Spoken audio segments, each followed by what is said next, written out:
జై శ్రీరామ్, జై కృష్ణ. ఈ ఎక్స్ పాస్టర్ సిహెచ్ ఆనంద్ మరొక వీడియోతో మీ ముందుకు వచ్చినందుకు నాకు చాలా సంతోషంగా ఉంది. నన్ను ప్రోత్సహించండి, సపోర్ట్ చేయండి. అప్పుడే నేను ముందుకెళ్ళడం జరుగుతుంది. అంతేకాకుండా పాంప్లెట్స్ గురించి మాట్లాడాలనుకుంటున్నాను.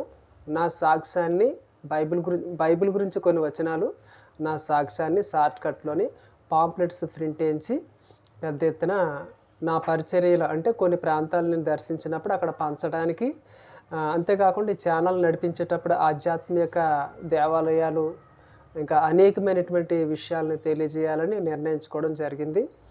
నేను ప్రింటింగ్ గురించి మాట్లాడాను. దాదాపు 25,000 దాకా అడిగారు. కొంతమంది ఇచ్చారు, కొంతమంది అడుగుతూ ఉన్నారు. సాయం చేయాలా వద్దా అని అడుగుతూ ఉన్నారు. అడిగేసి వెళ్ళిపోతున్నారు తప్ప సాయం చేయడం లేదు. కొంతమంది అయితే అడగకుండానే సాయం చేశారు. నేనేదో డబ్బులు అడుక్కొని సంపాదించుకొని పెద్దోడిని అవ్వడానికి ఛానల్ పెట్టలేదు. కొంతమంది క్రైస్తవులు వచ్చి పిచ్చి పిచ్చిగా కామెంట్లు చేసి వెళ్ళిపోతూ ఉన్నారు.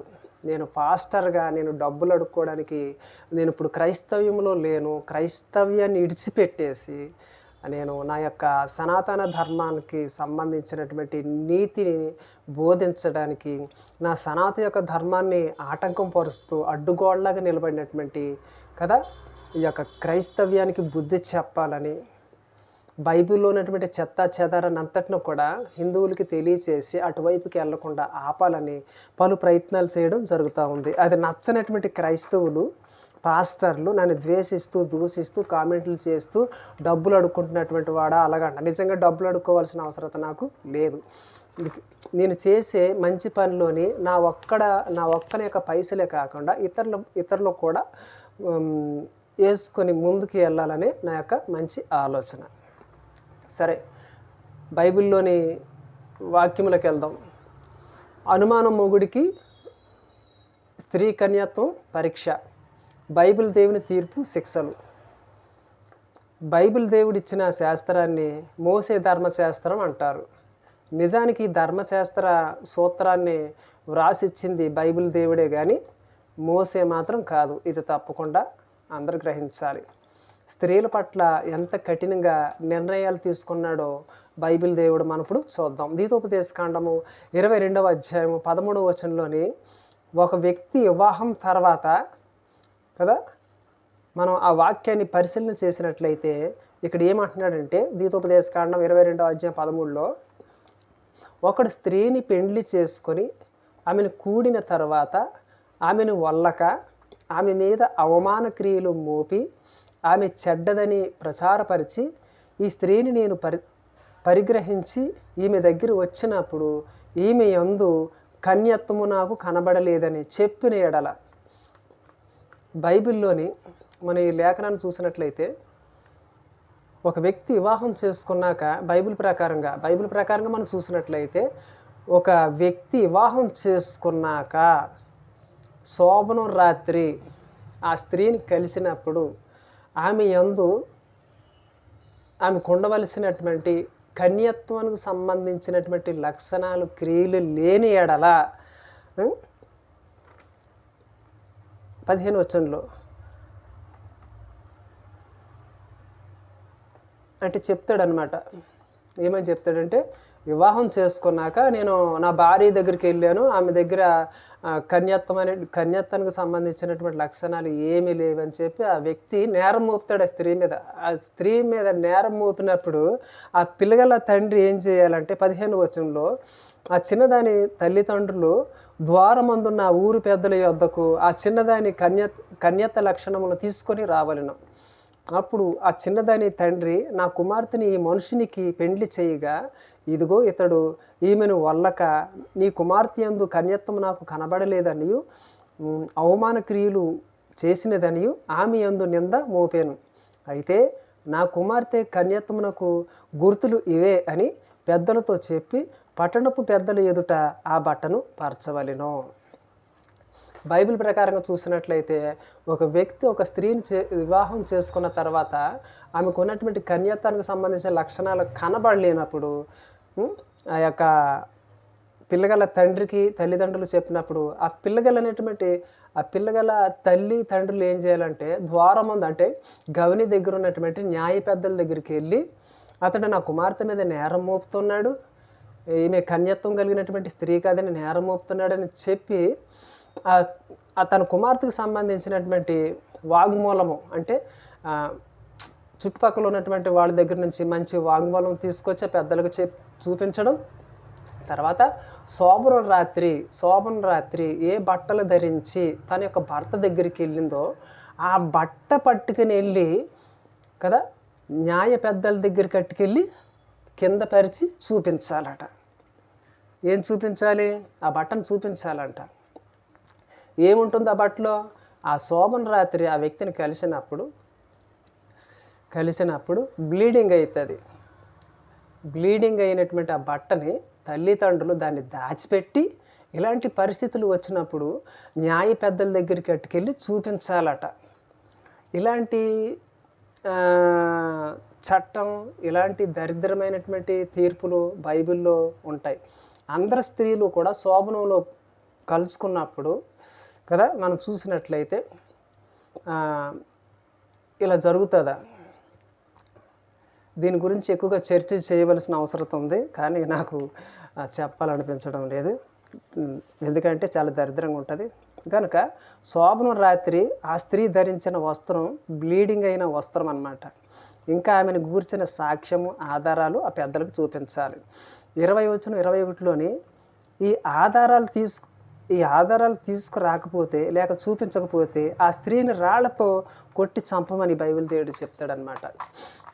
స్త్రీకి సంబంధించినటువంటి కన్యత్వానికి సంబంధించిన లక్షణాలు ఆ ద్వారమందు ఉన్నటువంటి న్యాయ పెద్దల దగ్గరికి వచ్చి వాంగ్మూలం చూపించకపోయినా, ఆ శోభన రాత్రి కలుసుకున్నటువంటి ఆ బట్ట పెద్దలకు చూపించకపోయినా, సరైన ఆధారాలు న్యాయశాస్త్ర పెద్దలకు చూపించకపోయినా, తక్షణమే ఇశ్రాయేలు పెద్దలు ఆ పిల్లగాడు చెప్పినటువంటి సాక్ష్యాన్ని బట్టి ఆ అమ్మాయిని రాళ్లతో కొట్టి చంపాలని బైబిల్ దేవుడు శాసనాలు రాశాడు ఆయన.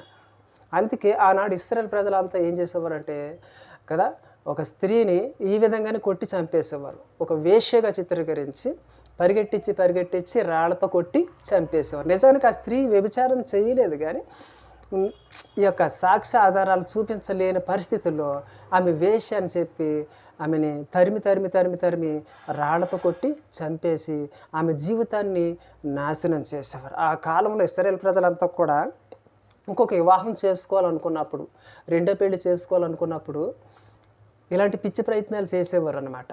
ఈమె అందు కన్యత్వం లేదని చెప్పి డూప్లికేట్ సాక్ష్యాలు సృష్టించి ఆ స్త్రీని జనం చేత కొట్టించి చంపించేసేవారు. ఈ అమాయకులను కూడా చంపించేసేవారు ఆ రోజుల్లో. చాలా దారుణాలు జరిగేవి బైబిల్లో మనం చూసినట్లయితే. అయితే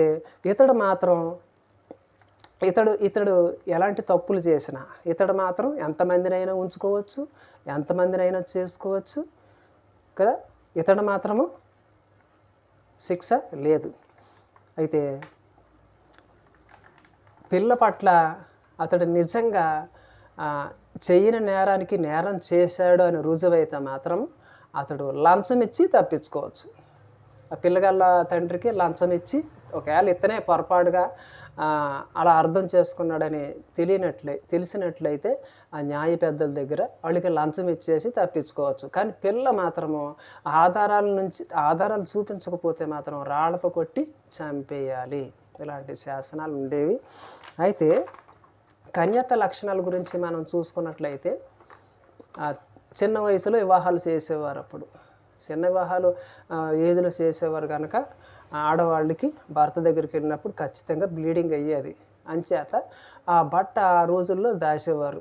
ఇది చాలా అరుదైనటువంటి విషయాలు చాలా ఉన్నవి. వీటి గురించి నేను ఇప్పుడు చర్చించలేను, ముందుకెళ్ళిపోతున్నాను. కానీ మోషే మాత్రం స్త్రీ పట్ల మానవత్వం చూపాడు. మోషే మాత్రం స్త్రీ పట్ల మానవత్వం చూపుతూ శాస్త్రాన్ని, బైబిల్ దేవుడిచ్చినటువంటి శాసనాల్ని ఖండిస్తూ ద్వితోపదేశకాండం 24వ అధ్యాయం 1-2 వచనాల్లో నిజంగా ఒక స్త్రీ వ్యభిచారం చేసిందని రుజువైతే పరిత్యాగ పత్రిక వ్రాయించి ఆమెను ఇంటికి పంపించేయాలి.